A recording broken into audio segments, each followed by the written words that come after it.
Байыркы кыргыз элин жашоо тиричилигинде ар бир муундун орду, ыйман адеби өзүнүн түшүнүгүн аныктап турган.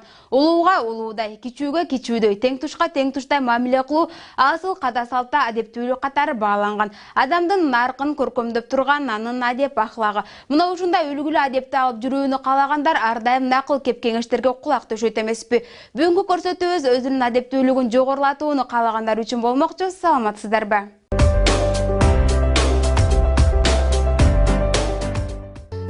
Жашоодо ар бир нерсенин адеби бар. Алсак жүрүм турум, сүйлөшүү, тамактануу.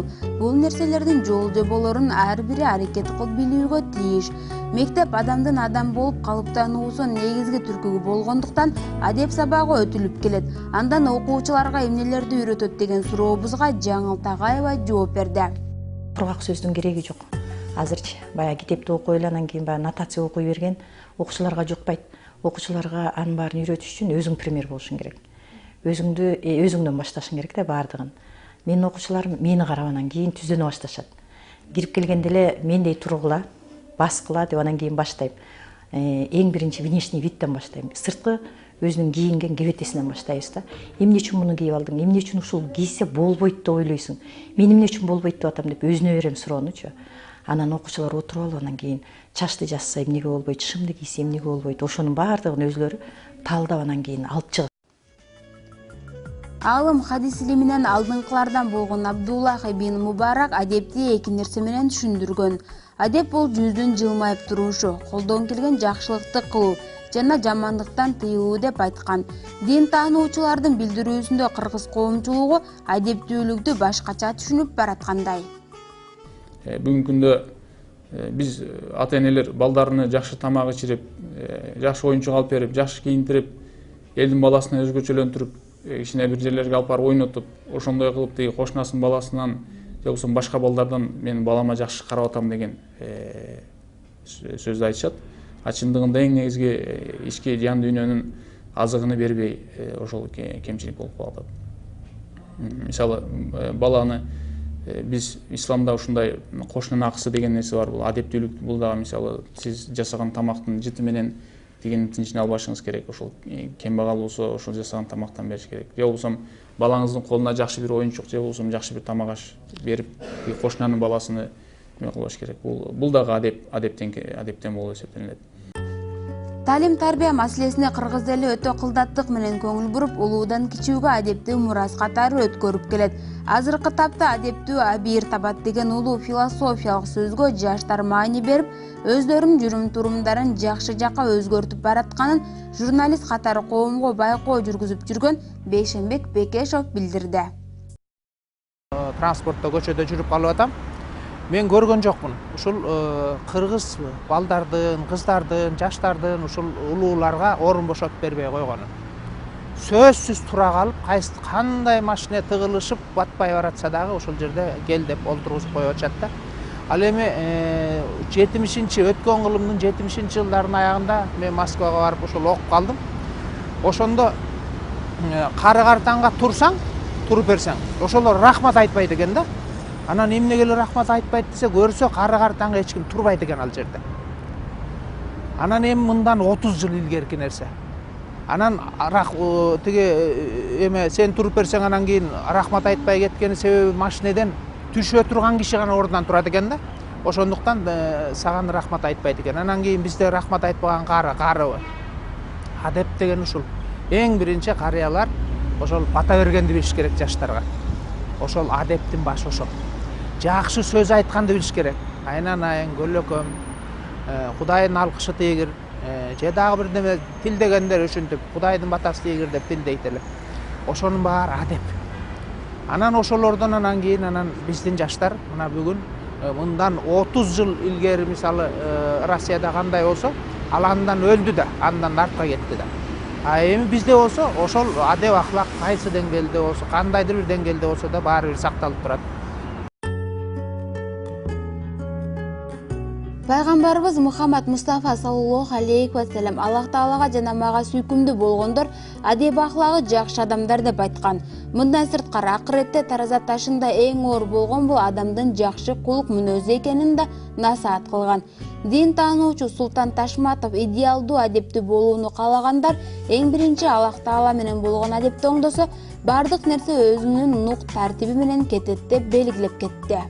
Алла Таала менен болгон адептүүлүк бул мындайча айтканда мусулман адамдын бардык кыймылын камтыйт. Киши Алла Тааланы ар дайым эсинде көңүлүндө сактаган киши ал эч качан күнөө ишке кол урбайт. Эч качан Алла Таала жактырбаган бир ишти жасабайт. Эч качан Алла Таала сүйбөгөн бир сөздү сүйлөбөйт. Биздин бүтүн ошол жаман иштерге себепчи болгон бул тилибиз. Анан кыймыл аракетибиз бир жагымсыз нерселерибиз. Ошондуктан ар дайым Алла Тааланы Куранда айтылгандай, силер кайсы жерде болбогула мен силер менен чогумун деген аятты унутпай жашаган киши бул чындап ошол адептүүлүктүн чыныгы адептүүлүктү кармаган киши болуп эсептелинет. Балдардын адебине ата-эненин таасири күчтүү. Алардын жүрүм-турумуна карап уул кыздары аларга окшошо баштайт. Ошол себептүү адептүүлүктүн жогорку даражасы ата-энелерде болуусу абзел. Бирок тескерисинче азыркы учурда алар бул талаптарга жооп бербей, тарбия жагынан балдарды жапа чектирүүдө.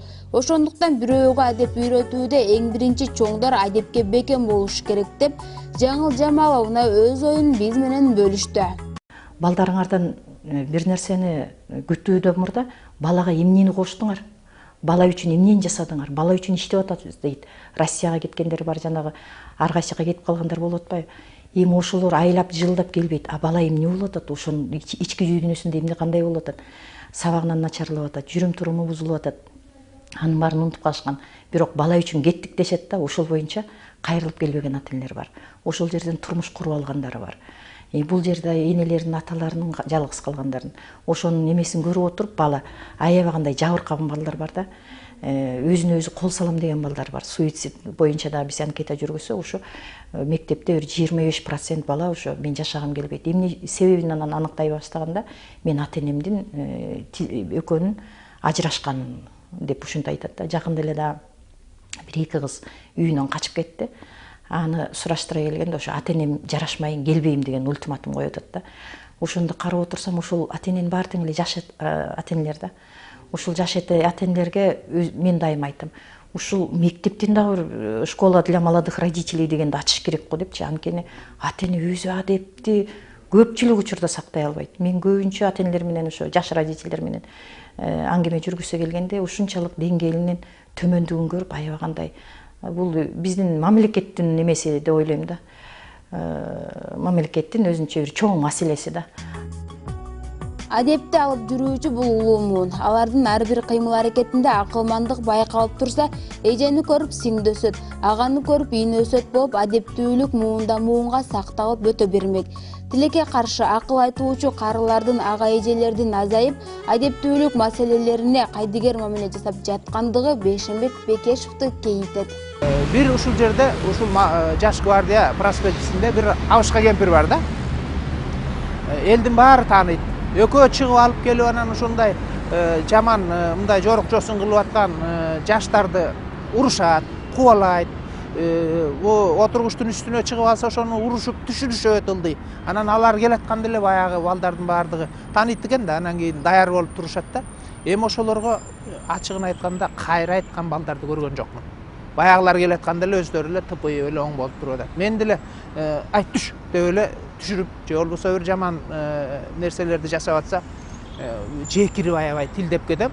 Ошого кайра айтып, сен мындай кылдың деген жаштарды деле көргөн жокмун. Биздин маселе көпчүлүгүндө жаштарда эмес, ошол улууларда. Улуулар айтып турса, анан жаштар билет. Улуулар айтпаса, жаштар эмнени билет? Улуулар өздөрү көргөзүш керек, калжаңдап сүйлөбөш керек. Өздөрү тиги жиндидей болуп анан кийин жанагы жаман нерселерди баштабаш керек өздөрү. Өзүнүн сөзүндө жакшы нерсе болсо, нарык болсо, урмат сыйы болсо, анан кийин кичүүлөр анан ошону туура ошонун артынан кетет.